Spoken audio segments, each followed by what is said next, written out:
this year we're running Initiative 648. We feel that 502 missed a couple of important things that need to be addressed immediately. And then after we get done with that, we'll go on to the next steps and the next steps. We really want to make cannabis regular in everybody's life. If it is safer than alcohol, we know it is.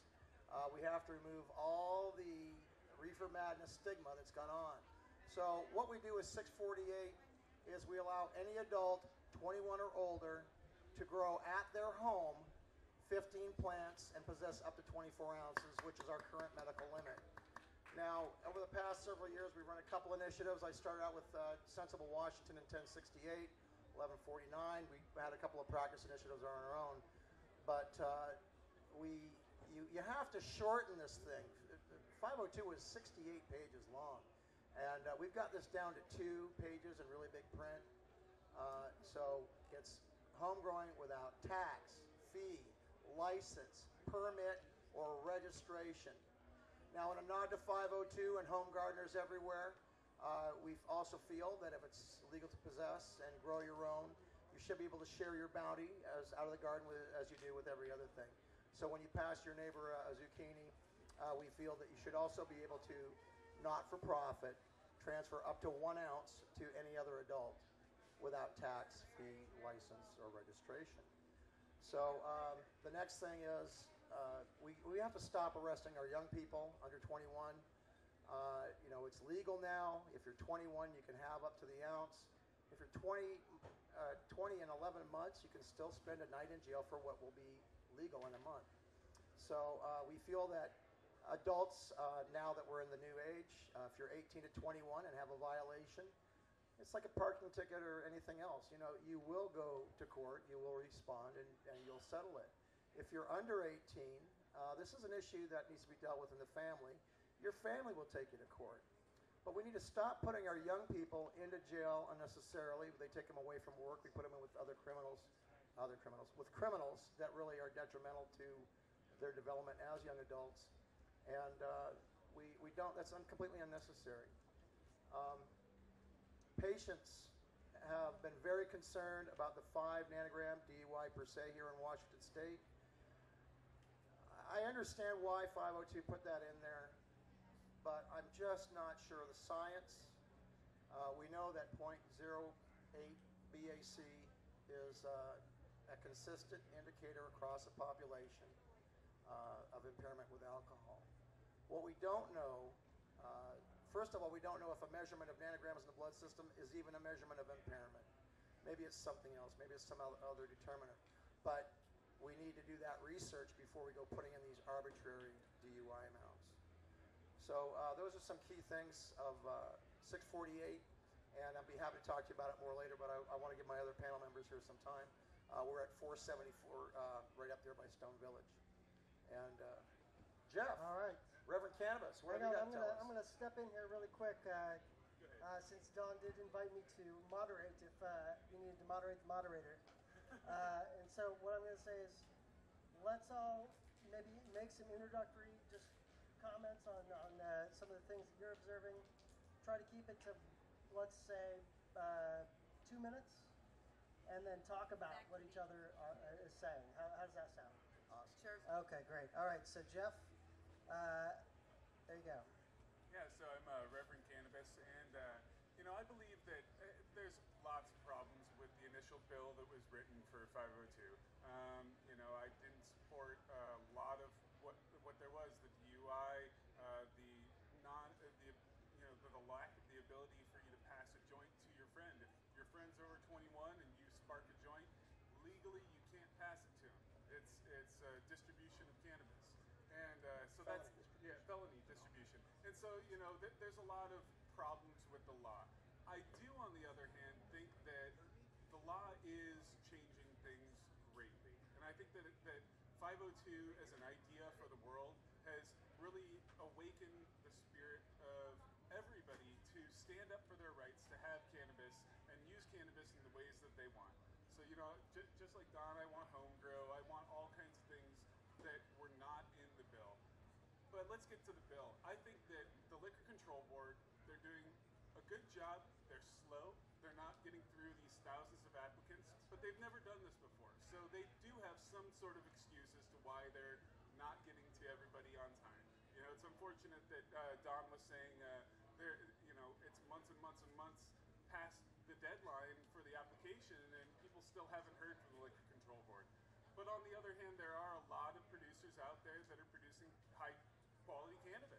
There's a lot of low quality, just like everything in the market, but there's people producing cannabis. It's getting sold. The progression is happening, albeit slow. And so, I want to see this succeed, even though I don't believe in every factor that was involved in the bill, all of the oppression that was given to us with this freedom. But I say that it's moving along. Great. Thank you very much, Reverend Cannabis. All right. Kevin Oliver, Washington Normal. Thanks. My name is Kevin Oliver. I'm the Executive Director of the Washington State Affiliate for NORML, the National Organization for the Reform of Marijuana Laws, and I'm also on the national board. And as of last week, I'm a Tier 3 licensed producer and processor. So 502 is working so far as planned, albeit it's a slow start. January 2015 is when the fiscal projections actually begin, and so we'll be able to revisit exactly how well it's working at the end of 2015. Everything that's happening now is a dress rehearsal, moving up to that. Product is moving off the shelf. Product is faster than it can be grown. We'll see how it works out in the end, but as Jeff was saying and Don was saying, this isn't over.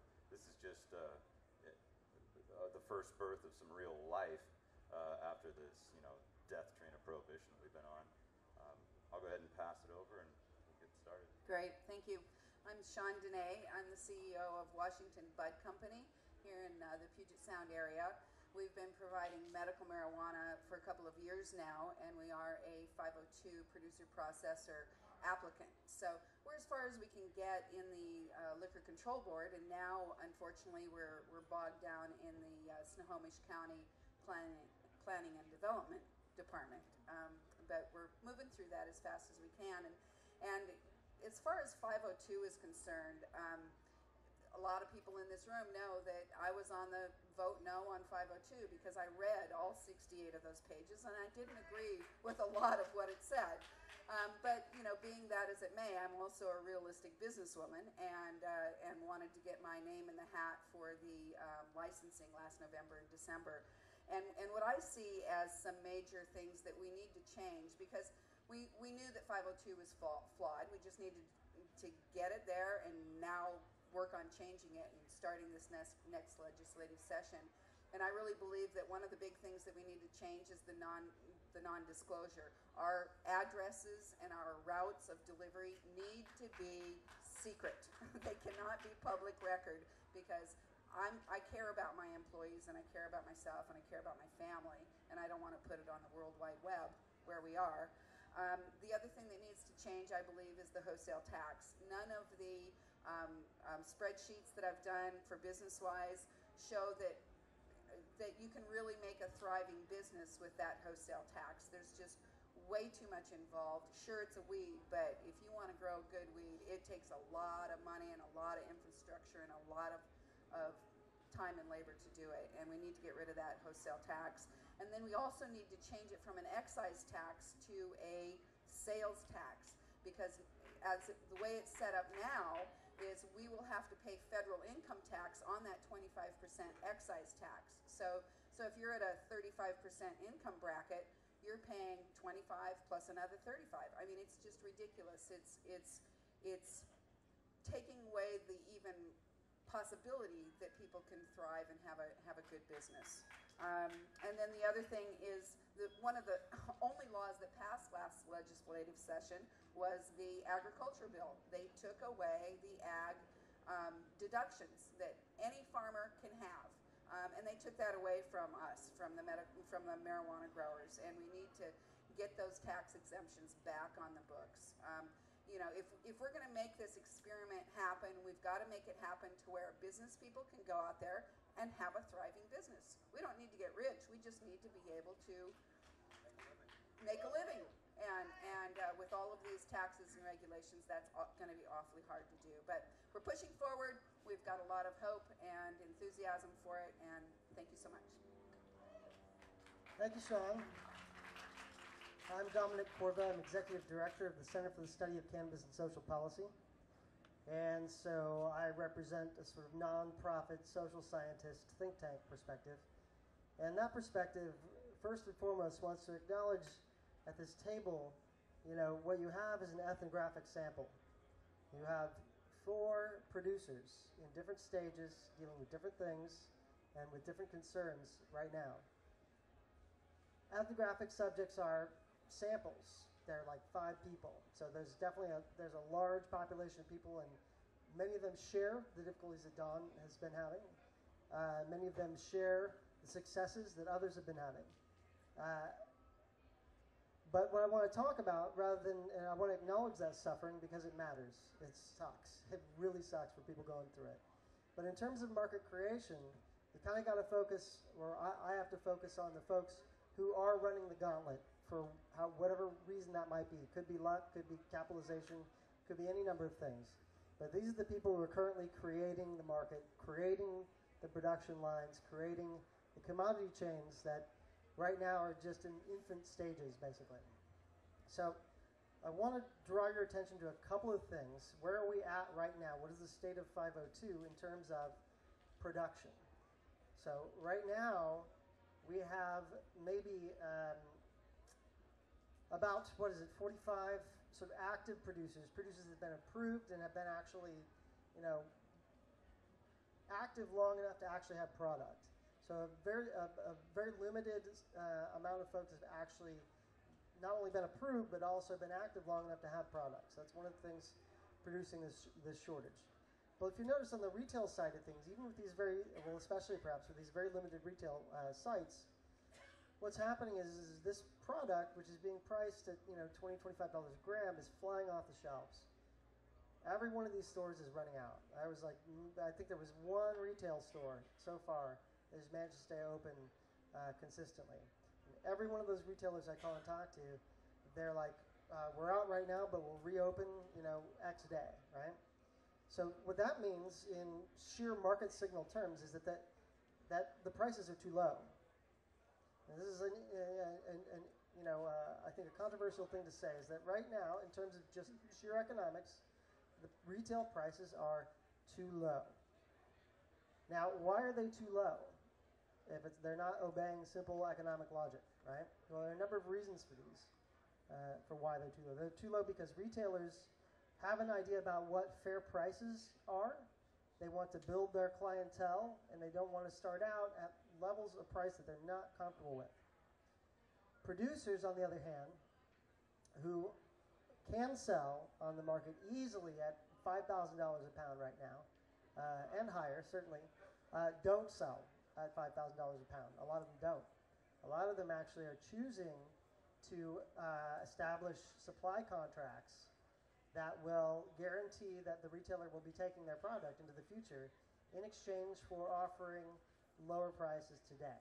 And by lower prices, $3,000, $3,300 a pound, even less, actually, I've been hearing. That's way below market prices. So in terms of just sheer supply and demand right now. So the question is, those are kind of rare, but on the producer side, the producers have a different idea of what constitutes a fair price. They have a different idea because exactly of what you've been hearing about, the difficulties getting off the ground, that the producers have been in this process so long and had so many different kinds of delays and so many unexpected things to deal with, and so many things besides getting approved to deal with, that they desperately need capital infusion at this point. Many of them, especially the smaller producers and the mom and pops, right? The retailers, they got up and running pretty fast. They won a lottery ticket, they opened their doors.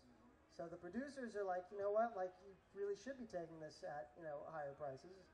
And I talked to a number of retailers who are militant in not taking what I would say to be fair prices right now.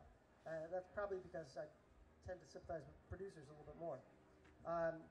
So these dynamics are affecting, the so-called shortage, right? It's the media buzzword. Oh, there's a shortage. What does that mean? Not a product.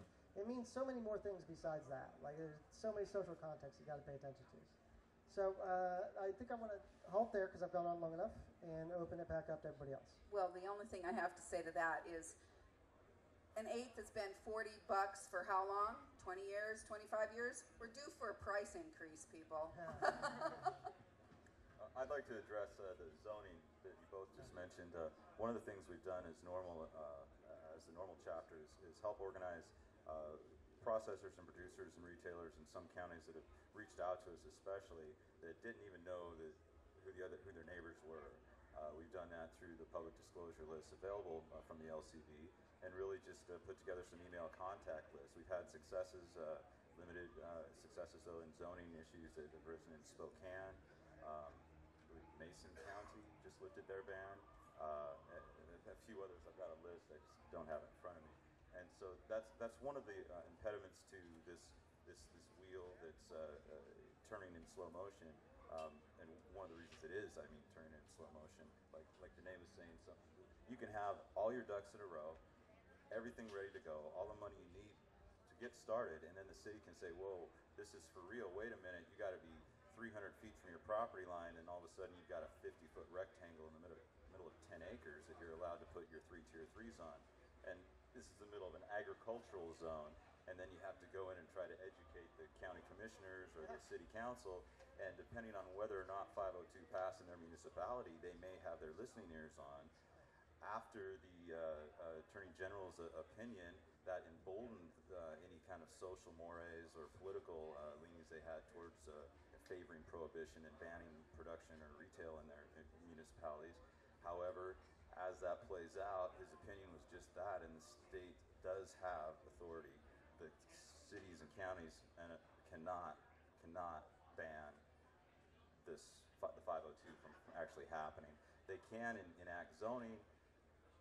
It's a more difficult issue. Then it takes, again, what we try to do as normal grassroots is bring together the producers and processors, those people who are actually interested and have a horse in the race, and offer them talking points and other empowering tools to hopefully convince their commissioners or city council members that they really should go along with this.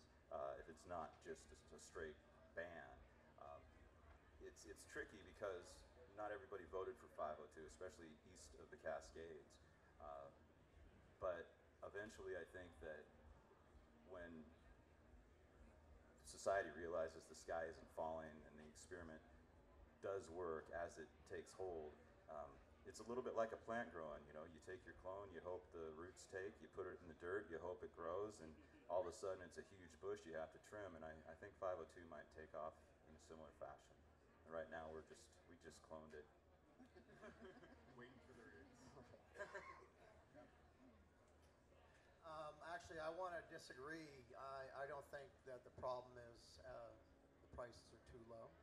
I think the problem is there's not enough damn cannabis in the stores. Well, that's true. And there will be. I got to tell you, as I've watched a reform over the years, I've been a cannabis consumer for many, many years, and the problem is the prohibition of cannabis has been a taking directly from the wallets of the people.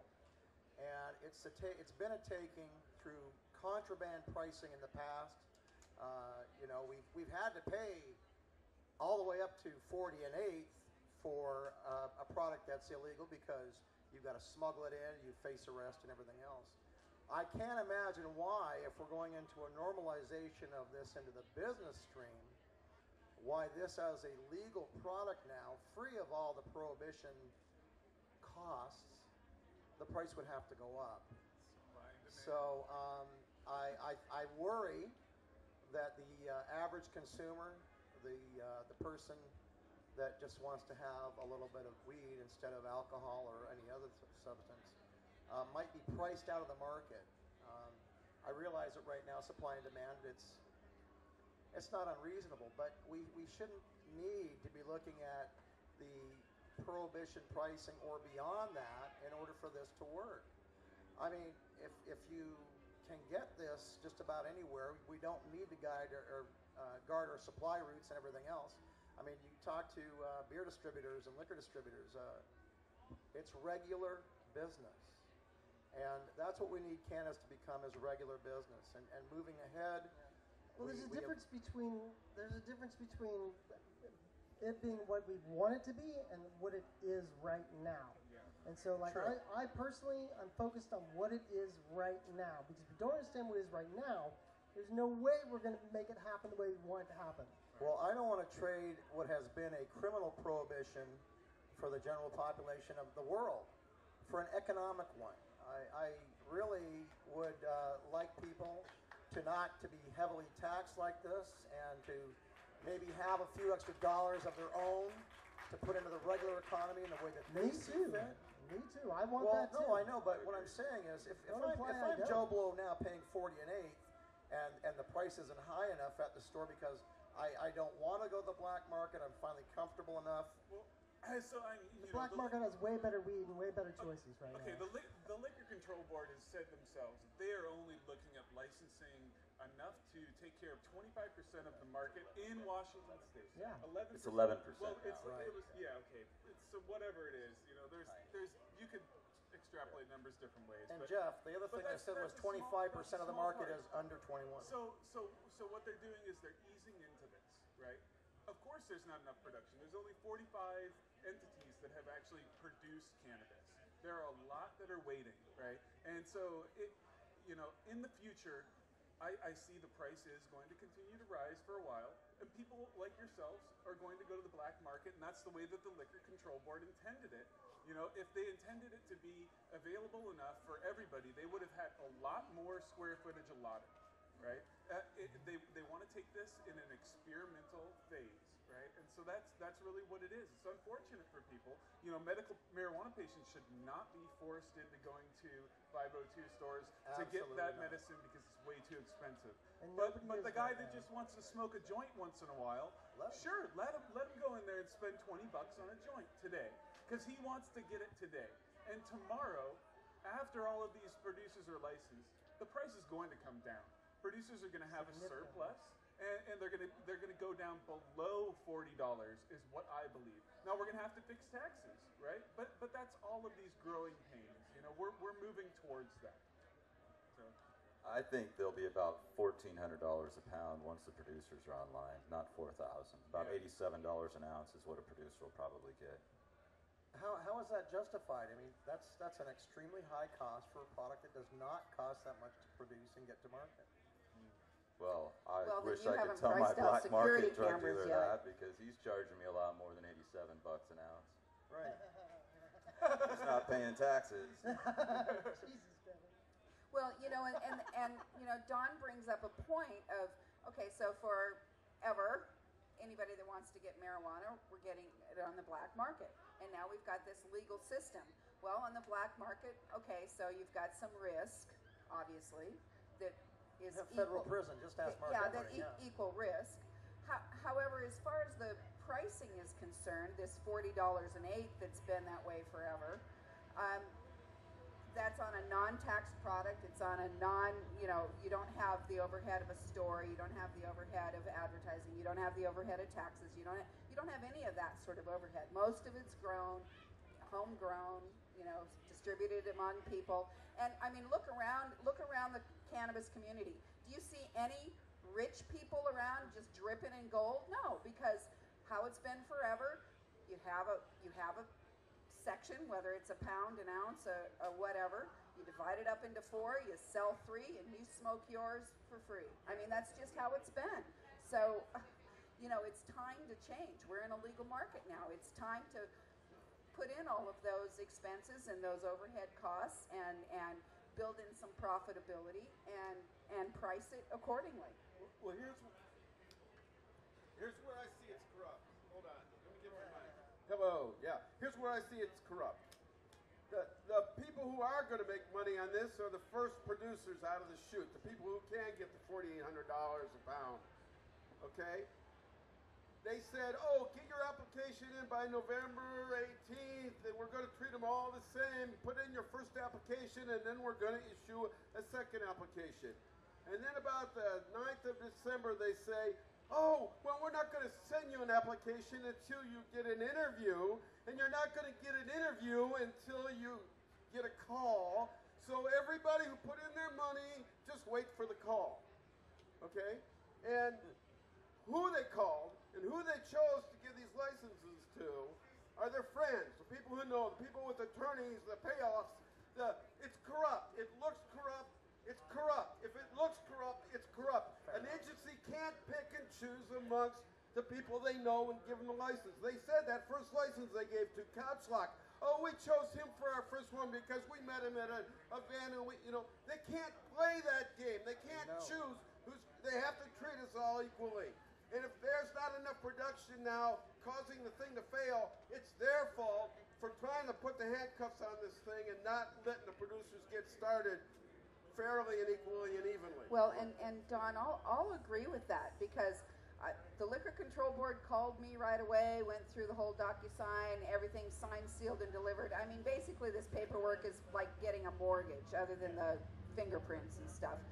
But, they could have very easily called other people that already had their buildings built, already had their warehouses, already had their greenhouses up, as to where we don't. We still have to go through planning and development with Snohomish County, but I'm as far as I can go with the Liquor Control Board, and I would have gladly given up my seat in that process to somebody that was further ahead. Yeah, what do you say to the guy who spent all the money, did everything right, rented a place for years, got everything going, has his plants nice and ready like the first applicants did, ready to put into their place, and they never hear. I got an answer for you. This is what you say. You say, your pain matters. Your pain matters because that's about all you can say. Oh, that's great. I'll tell the investors, your pain matters. Yeah. I don't know that anyone knew me when I applied for the license, and my wife applied for the license as well. We didn't call anybody and say, hey, can we get a favor? Hey, I'm with Normal. None of that happened with me personally. They did ask me, first up, do you own or lease? We own 10 acres of farmland, indoor or outdoor? Outdoor. That may have been a trick. We did own our land, it is an outdoor grow. When they came for our inspection, we had everything ready to go, but they certainly didn't know who I was, and they certainly didn't know my wife. Well, the person I'm upset about owned their 20 acres, didn't lease, all those things. That's not it, Kevin. You got called because they know you and they know that Normal would be on the case. I'm not saying that. Whatever. They picked and chose. They do background. They do background checks. They know who you are, Kevin. They picked and Kevin. chose who they wanted, and that's illegal and corrupt. If you didn't get called, go pay a lawyer, and the lawyer will get him to call. So that's corrupt. What is the name of that lawyer, by the way? I think I know that lawyer. The applicants that I know that got licensed first called the Liquor Control Board every day. They said, where are we at? Where are we at in the process? And they continued to push and push and push. The people that are waiting for a call from the Liquor Control Board are the ones that are not pushing as hard. And so that's what I've seen personally. I don't know your specific situation. I don't know everybody's specific situation. But the people that I know that got their license right away, I said, hey, how'd you get it so fast? They called, and they called, and they called. But see, I think that's what Don's point is, that if it's a legitimate process, that you should be just take each application talking about should be whether taken it's and legitimate or not. We're processed. talking about how it's working. And Well, no. If it isn't legitimate, if it doesn't appear to be legitimate, if it doesn't appear to be fair, it's corrupt, and no matter how well it's working, Welcome to the rest of the economy, would you be Don. saying that if you got a That's license? exactly how it works with everything else. We've got a question over here. Yeah. So my understanding is when Uruguay decided to legalize, that they are starting with $1 a gram. Has anybody followed the progress of that program, and does anyone want to comment on the specific reason why they're starting at $1 a gram? That's a total government-controlled program. The government owns the fields, the farmers, the distribution system, the stores, the product. They're pricing that at that price to take the black market out right now, and they've got serious problems with black market. We're not talking about medical marijuana, gray market down there. We're talking bad guys, big money. And when you take 80% of their revenues away, like Uruguay is going to do, or they're doing, it's going to hurt them really bad. I hope that $1 a gram pot is available everywhere legally, recreationally. I say that as a farmer who won't make any money doing that. I do want to keep I'll make one point, and I don't know if anybody's actually interested in this. Don, you may be. 502 has a group that I didn't start, but I've noticed it's the most transparent message board, 502 Cannabis Google Groups, of any conversations I've seen since this began in 2011. And it's people who are going through the process, having some of the same problems as you, success stories, whether they're retailers, producers, or processors. There's no monetary motivation. You don't have to join a group. Just if you're a Google person, you can get on 502 Cannabis Google Groups, and it is a fantastically transparent insight into what's happening right now with 502. I endorse everything you just said. Seriously. Yeah, it's a good group. Hello. My experience with the LCD has been slightly different because I have no public picture in Washington as a whole. I don't think anybody on the LCD knows who I am. And they called me back quite early and have been more than accommodating my lack of inability to meet their requirements. They have given me an indefinite stay, and they have encouraged me to meet the requirements incrementally. So rather than corruption and opposition, I have only seen support and help. Okay. Well, Me too, Sam. That's what I found. That's how you get a license, Sam. Just I'm going to come back Well, and no, say sir. maybe it's not that they knew me. Maybe they knew you, Don. no, my name's not on this. I'm just an advocate. Hi, Russ Belville from 420 Radio. Oregon's Measure 91 is on the ballot. It's proposing a flat tax legalization of $35 per ounce, flat tax one time. Yay. No tied house provisions where you can grow and be a retailer. And the Legislative Review Office has estimated that the cost of an ounce will be $140. How do you think that will impact Washington and I-502 licensees, particularly in Clark County, right across the river from Portland? I want to people open a will move to dispensary in Oregon when that happens. The Portland airport will be a lot busier than SeaTac. Yeah, I don't think that was actually a question. I think that was pretty obvious. Is that Yeah, going to cause your legislature to have to revisit these taxes?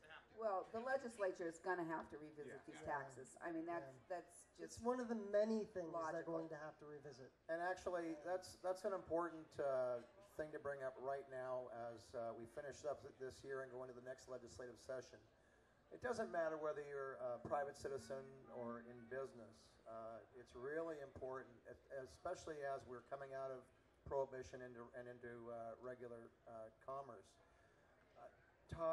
Register to vote, know who represents you in Olympia, and speak to them, and speak your mind to them. I mean, if they're your representatives and are going to represent the will of the people moving forward and not just the voices that are heard, it's really important that they know what regular folks like all of us think. Okay, we got time for one more question. Okay. He's got one right there. Okay, how about come up front and meet me here? I was listening how Speak right into the microphone, sir. Thank you. the freedom of cannabis. So the before I-502, it was 295.64 RCW. The pre-502, when you The just had medical? just your medical card, and when I feel that if it was patient to patient, giving another person cannabis that's a patient, if they came in then and shut down a collective, criminal. Now 502 passes, and after 502 and whatever gets laid is what the structure is. None of those people that spent $35,000 in lawyers spent time away from work and their families and going through fighting the cases and all this that was bled to the system. What happens to those people? What matters then?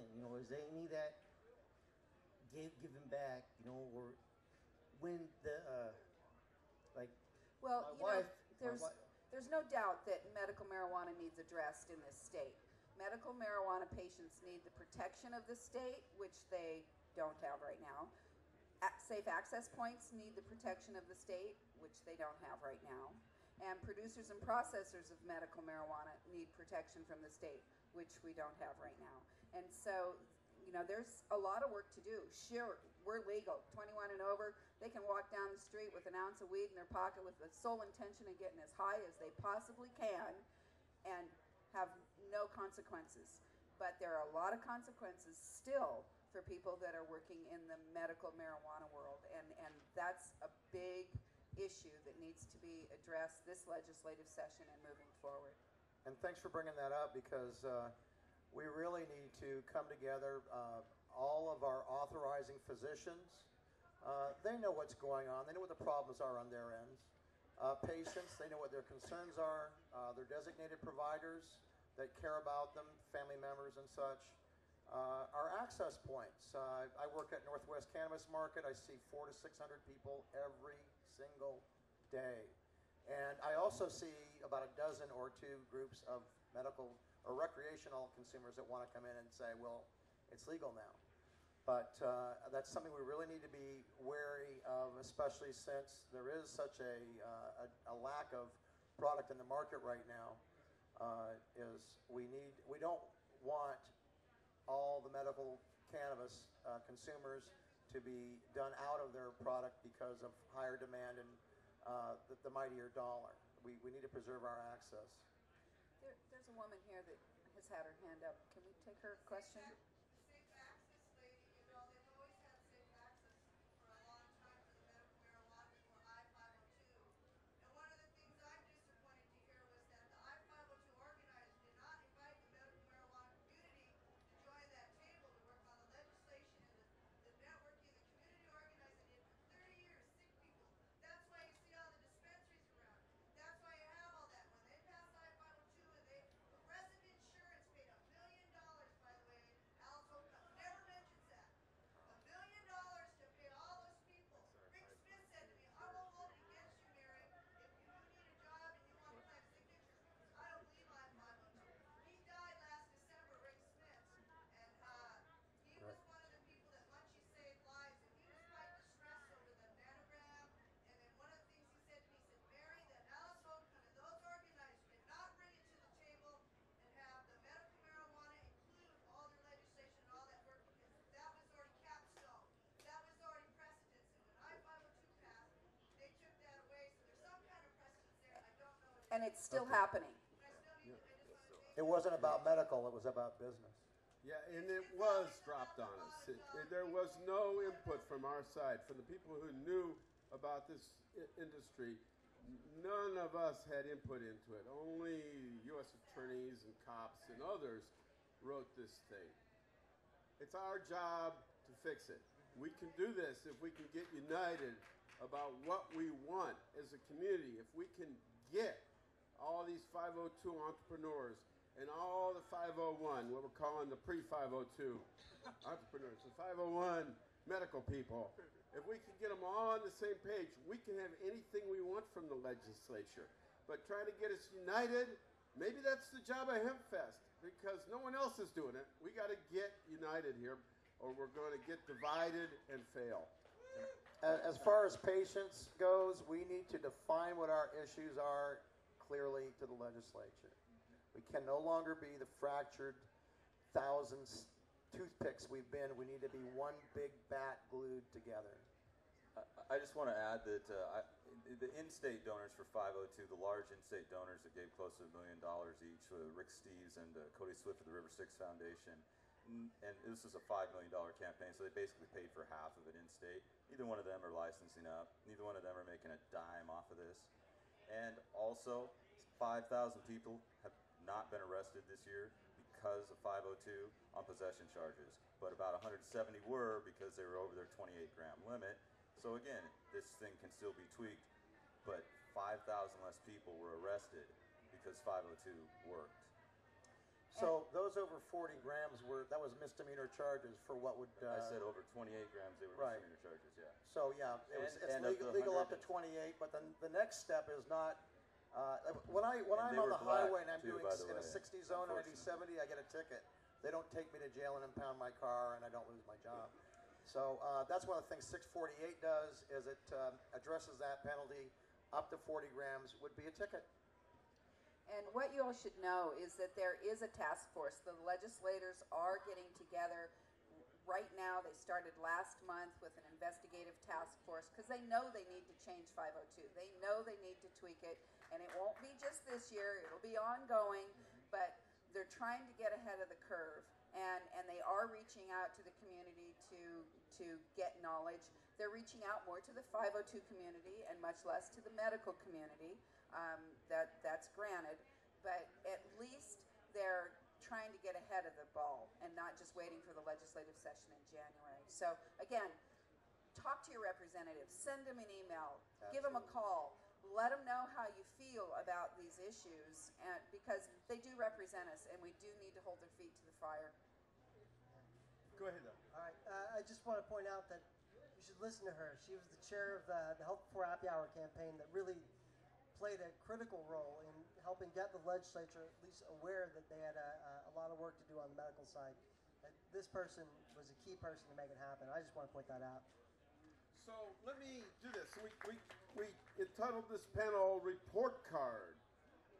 Report Card 502, how is legalization going? So on A to F scale, how is the Liquor Control Board doing in implementing I-502? Well, I can't really judge how the Liquor Control Board is doing, but I would say that as far as where 502 is right now, it's a D, but can improve. Yeah, you know, I think the Liquor Control Board's doing all right. Maybe a B minus, something like that. They're moving along. They need a few more people down there, I feel. Yeah, I don't think they studied for this exam because how could they? Yeah. I'd give them maybe a B minus, a C plus. Yeah. Well, a lot of us have been studying this issue for years. Well, I think the whole thing was put into the wrong agency. I think it should be Department of Ag and Department of Health, and have the Department of Revenue collecting the taxes, not the Liquor Control Board. Absolutely. But based on the insurmountable task of making this all work, I think the Liquor Control Board has done a pretty good job. So, based on all the issues and all the stuff, I'd give them about a C plus to a B minus. All right, and so the person who actually was a professor gets to give a grade. That's great. Yeah. Well, I have to say that I disagree with absolutely everyone, and I think that one, you have to give them the only grade that's possible, which is an incomplete. They're not done. I've had some students who looked like they weren't going to make it by the deadline, and they turned in the most beautiful, non-plagiarized, research papers that I've ever seen. And so there are a lot of different kinds of ways to grade the LCP on what exactly their internal criteria. The fact that they're doing this at all, the Department of Health and the Department of Ag didn't want it. They still don't want it. It's part of the work we have to do to get them to take it. But in the meantime, there's these people. That's what we have. So we need to either work with that and try to, or in spite of it, basically, or against it. But I would say in spite of it is probably the best way to go. All right, so coming up next, everybody, is the medical panel. You get to ask the doctors all kinds of hard questions. But let's sum this up by giving everybody 30 seconds to say how to reach them and say what they think the most important point is. Go ahead, Don. Thank you. I'm Don Skacke. Our organization is Real Legalization. And we're at reallegalization.org. We're on Facebook. And today we are at booth 474. Our initiative is Initiative 648. I got copies that you can take home to your friends and relatives that are not here today. Sign it and mail it in. One signature becomes 5. And I'd love to talk to you about it. We have the knowledge booth today as well. Hi, I'm Reverend Cannabis, cannabis.reverend@gmail. My name's Kevin. Kevin at wanormal.org. You can just go to normal.org and click on Washington. As an activist, I'm not here to promote my production or processing. Yeah. Well, I am. We're Washington Bud Company, and we, along with Leafly and Have a Heart, are over in the Liberty Garden Cannabis Lounge, just right across here, which is a historic lounge. Have a Heart has some dab rigs there. We're introducing a new virgin oil. Eden Labs is there. Phyto Labs is there. They've got some really fascinating analysis of cannabis and terpene analysis. So go over there and learn something about terpenes and cannabinoids. It's really great, great work. And so we invite you all over to the lounge. And I'm Sean Dene. Just Google me. You'll find me. My takeaway point is, yeah, there's a lot of shitty things happening right now to a lot of people. The best way to deal with that is to get together with people who are having like experiences and organize collectively, because you're much more powerful together than you are alone. And your pain matters to each other, and it's maybe in your bandwidth to actually help each other out. So I think that's very important. I want to actually make a little nod to Donnie Wirtschafter right there. He's on the board of my organization, the Center for the Study of Cannabis and Social Policy, of which I am the Executive Director, Dominic Corbett. Thank you very much. All right. Hello. All right. So we want to thank our panelists. Give them a good hand. We're going to ask our next panelists to come on. Meanwhile, I'm going to give you a few stage announcements.